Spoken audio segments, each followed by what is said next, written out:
NTA UGC NET यानी निमिज NET. Download it on Google Play Store. Subscribe कीजिए हमारे YouTube चैनल को और दबाइए बेल आइकन ताकि आप पास के हमारी आने वाली वीडियो बढ़े आसानी से। हेलो नमस्कार दोस्तों, मेरा नाम रोहतास निमी है और आप सभी का स्वागत है हमारे यूट्यूब चैनल निमिजी नेट पर। दोस्तों आज हम हायर एजुकेशन में काफ़ी तरह के टॉपिक करने वाले हैं, जैसे कि डिस्टेंस एजुकेशन, राष्ट्रीय उच्चतर शिक्षा अभियान जिसे रूसा कहते हैं, और उसके बाद में अखिल भारतीय तकनीकी शिक्षा परिषद AICTE। इनमें से दोस्तों काफ़ी क्वेश्चन आज तक आए हैं और इस वीडियो में हम ये भी देखेंगे कि पिछले ईयर्स में किस तरह से इनमें से क्वेश्चन आए हैं। तो इस वीडियो का पूरा देखना और ध्यान से देखना। दोस्तों अगर आप चाहे तो बहुत अच्छे से स्टडी करने के लिए हमारा पेड कोर्स भी ज्वाइन कर सकते हैं। इसके अंदर हम आपको सभी 10 यूनिट के स्टडी नोट्स देते हैं, थ्योरेटिकल वीडियोस देते हैं। इसके साथ साथ 2012 से लेकर दिसंबर 2019 तक ऑल ईयर क्वेश्चन पेपर देते हैं विद टॉपिक वाइज क्वेश्चन। जैसे कि आज तक रिसर्च के क्वेश्चन आ चुके हैं वो हमने अलग रखे हैं, टीचिंग के क्वेश्चन अलग रखे हैं, कम्युनिकेशन के अलग रखे हैं। इस तरीके से सभी 10 यूनिट के जो क्वेश्चन है आपको अलग अलग किए हुए मिलेंगे। इसके साथ साथ दोस्तों हम आपको सभी 10 यूनिट के लाइव मॉक टेस्ट देते हैं। दोस्तों अगर आपको हमारा पेड कोर्स ज्वाइन करना है तो जल्दी से जल्दी हमें इस व्हाट्सएप नंबर पर कॉन्टैक्ट कीजिए। दोस्तों सबसे पहले हम बात करते हैं डिस्टेंस एजुकेशन पे। दोस्तों डिस्टेंस एजुकेशन जैसे हम सभी को पता है कि जो हम शिक्षा दूर रह के करते हैं, यानी कि जैसे इग्नू, आपने यूनिवर्सिटी सुनी होगी बहुत से लोगों ने। इग्नू क्या है? डिस्टेंस एजुकेशन देती है। हम घर बैठे अपनी डिग्री कर सकते हैं बिल्कुल आसानी से। हमें रेगुलर किसी भी कॉलेज या यूनिवर्सिटी में जाने की ज़रूरत नहीं है। और इसके अंदर जैसे यहाँ पे नॉर्मल लिखा हुआ भी है कि जिसमें शिक्षक तथा शिक्षु को विशेष स्थान अथवा विशेष समय पर मौजूद होने की आवश्यकता नहीं हो, उसे हम डिस्टेंस एजुकेशन कहते हैं। डिस्टेंस एजुकेशन में हमें बहुत से लाभ होते हैं दोस्तों, और डिस्टेंस एजुकेशन के लिए काफ़ी तरह की यूनिवर्सिटी अपने इंडिया के अंदर है और कई स्कूल भी है, NIOS जैसे स्कूल चल रहे हैं। तो इसके अंदर जैसे कुछ विशेषता की हम बात करें तो इसमें यह है कि जैसे नियमित तौर पर जाकर हमें पढ़ाई नहीं करनी होती, और इसमें हम इंटरनेट के द्वारा पढ़ाई कर सकते हैं। आजकल आपने देखा होगा कि जो यूनिवर्सिटी वगैरह है वो भी इंटरनेट के द्वारा पढ़ाई करवाने लग गए हैं। और इसमें एक और चीज़ जो होती है, इंटरेक्टिव माध्यम का यूज़ कर सकते हैं, जैसे MOOC मॉक जिसे कहते हैं। उसके अंदर भी काफ़ी तरह के कोर्सेज होते हैं, उसमें हम इंटरेक्ट कर सकते हैं एक दूसरे के साथ। और इसमें देखिए थोड़ी जो बेसिक चीज़ें वो आप सभी यहाँ पे पढ़ सकते हैं, कोई इतनी ज़्यादा मुश्किल वाली बात नहीं है। और इसके अंदर जो इम्पोर्टेंट चीज़ ध्यान देने वाली है वो ये है दोस्तों कि जैसे राष्ट्रीय मुक्त विद्यालय शिक्षा संस्थान जिसे NIOS कहते हैं, इसके बारे में हम पढ़ लेते हैं। इसमें से क्वेश्चन आने की संभावना है। दोस्तों अब बात करते हैं जैसे राष्ट्रीय मुक्त विद्यालय की। अब देखिए राष्ट्रीय मुक्त विद्यालय शिक्षण संस्था क्या करती है, ये अपने इंडिया के अंदर जितने भी मुक्त विद्यालय यानी कि जो डिस्टेंस एजुकेशन देते हैं उन सभी की एक परिषद है। और ये क्या है? एक स्वायत्त संगठन है। स्वायत्त मतलब ऑटोनोमस बॉडी है। ये अपने रूल रेगुलेशन फीस वगैरह खुद तय कर सकते हैं। इसकी स्थापना भारत सरकार के मानव संसाधन विकास मंत्रालय द्वारा 1989 के अंदर हुई थी। और इसका जो मुख्य उद्देश्य था वो था दूरवर्ती क्षेत्रों के विद्यार्थियों को सस्ती शिक्षा सुलभ करवाना। केंद्रीय माध्यमिक शिक्षा परिषद और उत्तर प्रदेश के अंदर जो शिक्षा चलती डिस्टेंस एजुकेशन, उसी तरह से इसका भी कुछ उद्देश्य है, यहाँ पे आप पढ़ सकते हैं। और इसके बाद में जैसे आता है हमारे पास इग्नू, इसका नाम आप सभी ने सुना होगा, इंदिरा गांधी राष्ट्रीय मुक्त विद्यालय। कई बार दोस्तों क्या होता है कि ये फुल फॉर्म भी पूछ लेते, तो हमें फुल फॉर्म भी पता होना चाहिए। ये तो हमें पता है, जैसे Indira Gandhi national open university.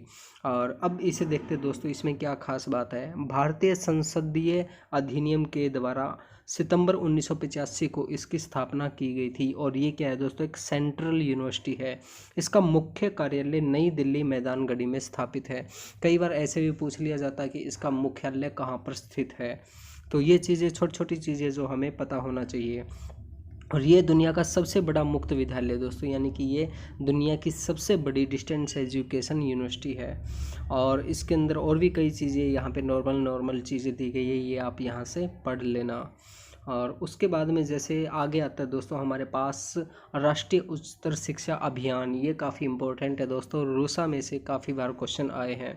इसमें देखते हैं इसका क्या मतलब है और क्या उद्देश्य है इसका। राष्ट्रीय उच्चतर शिक्षा अभियान जिसे रूसा कहते हैं, एक केंद्रीय प्रायोजित योजना है, यानी कि ये एक सेंट्रल गवर्नमेंट की योजना है और राज्य उच्चतर शैक्षिक संस्थानों को वित्त पोषित करने के उद्देश्य से वर्ष 2013 में प्रारंभ की गई थी। यानी कि उनको किस तरह से पैसे देने, क्या करने हैं और किस तरीके से उनको आगे अच्छे से शिक्षण संस्थाओं को चलाया जा सकता है, इसके लिए इसकी स्थापना की गई थी।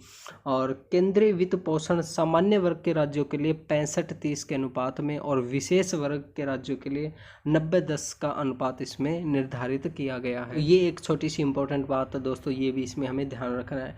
अब बात है दोस्तों कि इसके अंदर मुख्य जो उद्देश्य है इसके वो क्या है। देखिए इसके मुख्य उद्देश्य हम देख लेते हैं। 2020 तक देश के कुल नामांकन अनुपात को 30% तक बढ़ाना है और इसके अंदर इसका लक्ष्य 70 नए आदर्श डिग्री कॉलेजों और नए व्यावसायिक कॉलेजों की रचना करना है। और उसके बाद इसमें जो है इम्पोर्टेंट, अकादमिक सुधारों, प्रशासनिक सुधारों, संबद्धता सुधारों आदि के जरिए राज्यों में उच्च शिक्षा के लिए पहुंच और समानता में सुधार करना। और इसके अंदर क्या है दोस्तों, सामाजिक रूप से वंचित समुदायों को उच्च शिक्षा के लिए उचित अवसर प्रदान करना। वैसे तो ये नॉर्मल बात है, कुछ खास नहीं है। और उसके बाद में जैसे मानव संसाधन विकास मंत्रालय, जिसे हम कहते हैं ministry of human research development, इसके द्वारा कौन कौन सी संस्थाएं चल रही है वो हम देख लेते हैं। इसके द्वारा जैसे कि ये IIT है, ये 16 है, IIM यानी कि भारतीय प्रबंध संस्था, मैनेजमेंट इंस्टीट्यूट जो है वो कितने हैं, 13 है। यहाँ पे सभी की हमने लिस्ट दी हुई है, आप यहाँ पे देख सकते हैं। शायद इसमें से कोई एक क्वेश्चन आ जाए, आप एक बार पढ़ लेना। अभी तक तो वैसे इनमें से कोई क्वेश्चन नहीं आया, फिर भी आप एक नज़र दौड़ा लेना इस पर। और उसके बाद में जैसे एक इम्पोर्टेंट चीज़ है इसके अंदर, हाँ ये भी उसी में से दोस्तों, ये कुछ खास नहीं है, ये पॉलीटेक्निकल कॉलेज जो होते हैं उनके लिए होता है ये। और उसके बाद है दोस्तों हमारे लिए इम्पोर्टेंट अखिल भारतीय तकनीकी शिक्षा परिषद, यानी कि all India council for technical education. इसके अंदर हम देखते हैं क्या खास बात है।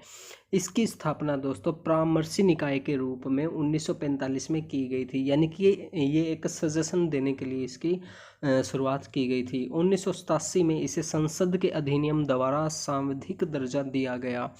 और अखिल भारतीय तकनीकी शिक्षा परिषद तकनीकी संस्थान खोलने, यानी कि जो टेक्निकल इंस्टीट्यूशन खोलने के लिए, नए पाठ्यक्रम प्रारंभ करने और तकनीकी संस्थानों में दाखिला क्षमता में विविधता के लिए अनुमोदन करता है। यानी कि जो हमारे टेक्निकल एजुकेशनल कॉलेज हैं, इंस्टीट्यूट है और यूनिवर्सिटीज़ वगैरह है, वो जब ओपन होती है या उनमें कोई पाठ्यक्रम या सिलेबस वगैरह निर्धारित किया जाता है तो उसके अंदर ये हेल्प करता है।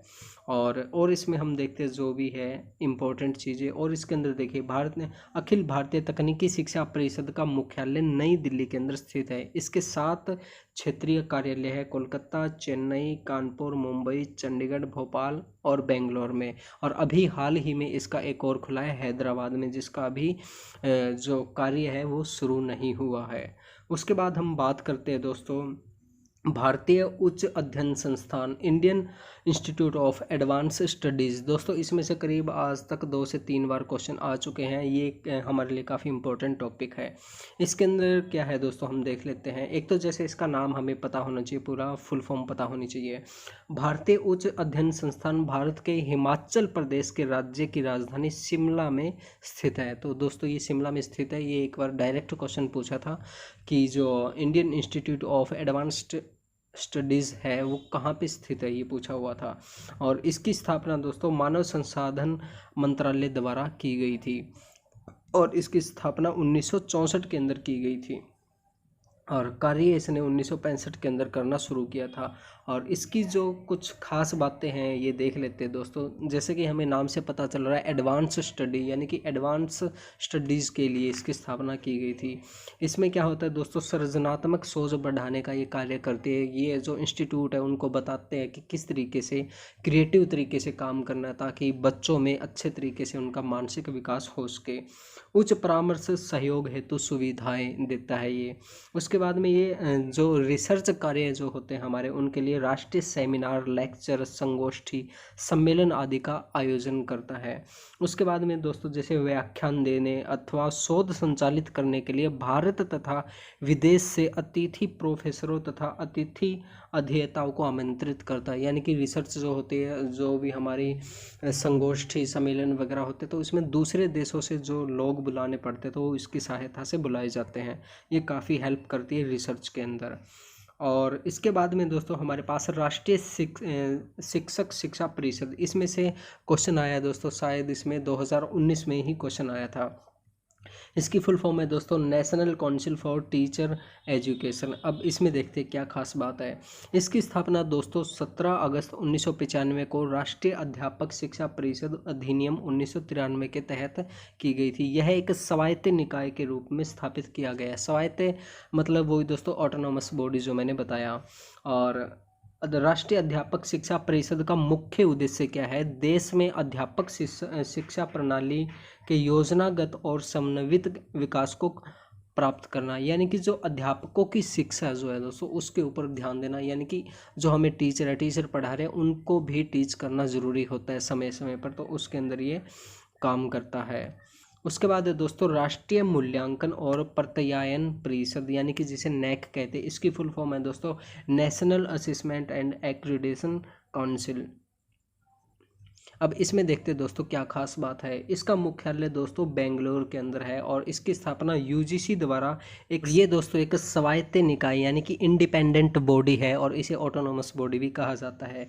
और इसको राष्ट्रीय शिक्षा नीति 1986 और कार्यवाही कार्यक्रम 1992 का अनुसरण करते हुए स्थापित किया गया है। दोस्तों ये छोटी छोटी चीज़ें निकल के आ रही है, यहीं से हमारा क्वेश्चन बनता है, ये आप थोड़ा ध्यान दे लेना। जिसमें भारत में उच्च शिक्षा की गुणवत्ता का मूल्यांकन करने पर विशेष बल दिया गया है। इसका जो मुख्य उद्देश्य क्या है दोस्तों, इसका मुख्य उद्देश्य मैं आपको बता देता हूँ। जैसे हमारे कॉलेज वगैरह में इंस्पेक्शन होते हैं, उनकी चेकिंग होती है कि क्या वो सही से काम कर रहे हैं या नहीं कर रहे। आपने कई बार सुना होगा कि स्कूल के अंदर या कॉलेज के अंदर आप आज चेकिंग आई है, तो वो चेकिंग करने का काम नैक ही करता है दोस्तों, उनकी गुणवत्ता निर्धारित करता है। और हमने देखा भी होगा कि ये जो यूनिवर्सिटी है ये B+ है, कोई A+ है, तो वो सारे के सारे नैक ही निर्धारित करता है। और उसके बाद में जैसे उसके बाद देखते दोस्तों यहाँ पे जैसे आप ये पढ़ना चाहे तो पढ़ सकते हैं, हिंदी में काफ़ी चीज़ें हमने यहाँ पे दी हुई है। और अब आगे दोस्तों हमारे पास राष्ट्रीय प्रत्यायन बोर्ड, यह है नेशनल बोर्ड ऑफ एक्रीडेशन, इसे कहते हैं NBA। इसमें देखते दोस्तों क्या खास बात है। इसका मुख्यालय नई दिल्ली के अंदर है। यह संस्था AICTE द्वारा स्थापित की गई। इसका उद्देश्य भारत में तकनीकी पाठ्यक्रमों का आवधिक मूल्यांकन करना है। और जो हमारी नैक थी दोस्तों, नैक क्या थी कि वो सभी का मूल्यांकन करती है, लेकिन जो NAB है ये तकनीकी शिक्षा के जो पाठ्यक्रम है उनका मूल्यांकन करती है। यह संस्थाओं या प्रोग्राम को मान्यता देने या रद्द करने के लिए बनाई गई है। यहाँ पे आप पढ़ सकते हैं। और अब देखते दोस्तों अभी तक इनमें से किस तरह के क्वेश्चन आए हैं। ये देखिए दोस्तों, ये जून 2012 के अंदर क्वेश्चन आया था।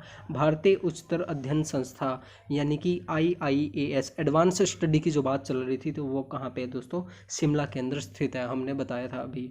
और उसके बाद में दोस्तों राष्ट्रीय अध्यापक शिक्षा परिषद, बोर्ड की बात नहीं है, परिषद की बात चल रही है। इसके मुख्यालयों की संख्या कितनी है दोस्तों? इसमें 4 यहाँ पे दी हुई है। और उसके बाद में दोस्तों दिसंबर 2013 में एग्ज़ाम में आया था, ये निम्नलिखित में से किस परिषद को 2013 में विघटित कर दिया गया था? तो जो डिस्टेंस एजुकेशन था दोस्तों उसे हम विघटित यानी कि उसको तोड़ के अलग संस्थान बना दिया गया था। तो इसका ऑप्शन नंबर A है, डिस्टेंस एजुकेशन काउंसिल को अलग कर दिया गया था। उसके बाद में दोस्तों हमारा ये देख लेते हैं कब आया था। ये दिसंबर 2013 का एक क्वेश्चन पेपर है, question number 33। National assessment and accreditation council यानी कि नैक की बात चल रही है दोस्तों, तो इसकी क्या क्या खास बात है वो हमें बताना है। अब देखिए इसके अंदर खास बात क्या है। एक तो यह एक स्वायत्त शासित संस्था है, ऑटोनोमस बॉडी है, हमने पढ़ा था। उसके बाद में इससे उच्च शिक्षा के संस्थानों के मूल्यांकन एवं प्रत्यायन की जिम्मेवारी का कार्य दिया गया। ये बात भी बिल्कुल सही है दोस्तों। और ये देखिए इसमें कहा गया कि यह दिल्ली में स्थित है, इसके क्षेत्रीय कार्यालय है। तो ये दोनों चीज़ें हम एक बार डाउट के अंदर रख लेते हैं। और इसमें नैक के अंदर हम देख लेते हैं कि इसका कार्यालय कहाँ पर है, मैं भूल गया। अभी हम सभी देख लेते हैं। इसका देखिए, इसका कार्यालय कहाँ पे दोस्तों, बेंगलोर के अंदर है इसका कार्यालय, लेकिन इन्होंने कहाँ पे दिया हुआ है, इन्होंने क्वेश्चन पेपर के अंदर दिल्ली कार्यालय दिया हुआ, तो ये इसका आंसर नहीं होगा। इसका जो आंसर है दोस्तों यहाँ पे दिया हुआ बी मतलब ए और दो, एक और दो, तो ये बात इसकी बिल्कुल सही है। तो दोस्तों आप देख सकते हैं कि किस तरह से बिल्कुल आसान क्वेश्चन पेपर के अंदर आते हैं, बस हमें थोड़ा सा ध्यान देने की आवश्यकता होती है।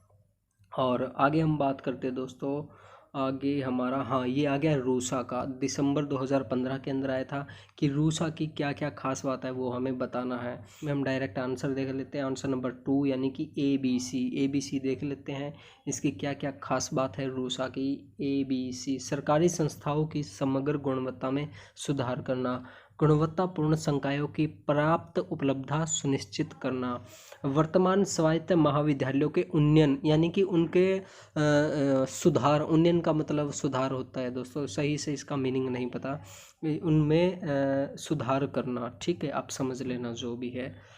और उसके बाद में दोस्तों जुलाई 2016 के अंदर ये क्वेश्चन आया था, दोबारा फिर नेक का क्वेश्चन आ गया। अभी तक हमने देख लिया दोस्तों 2 से 3 बार ये क्वेश्चन आ गया है, अब दोबारा फिर इसमें हमें बताना है कि नेक की क्या क्या खास बात है। तो इसका जो आंसर है दोस्तों 2 दिया हुआ है, 2 है इसके अंदर, ABC। तो ये आप यहाँ पे पढ़ लेना, बिल्कुल आसान है। आप चाहे तो वीडियो रोक सकते हैं, इसका स्क्रीनशॉट ले सकते हैं। उसके बाद दोस्तों ये हमारा अगस्त 2016 के अंदर ही आया था। अब देखिए इसने कहा है कि भारत में दूरस्थ शिक्षा यानी कि डिस्टेंस एजुकेशन है, तो इनमें से कौन से कथन सही है वो हमें बताना है। तो ये बिल्कुल आसान है दोस्तों कि दूरस्थ शिक्षा है वो हम आसानी से कर सकते हैं, स्कूल में नहीं जाना पड़ता, इस तरह की ये चीज़ें हैं। तो आप यहाँ पे देख लेना, इसका आंसर है वो ऑप्शन नंबर 3 दिया है, ABD हम यहाँ पे देख लेते हैं, AB यानी कि यह औपचारिक शिक्षा की पूरक है, ठीक है। और फिर है B, इसमें शिक्षा की लागत घट जाती है, ठीक है, ये बात भी सही है। और उसके बाद में D, इससे शिक्षा तक पहुंच बढ़ जाती है, ये बात भी इसकी बिल्कुल सही है दोस्तों।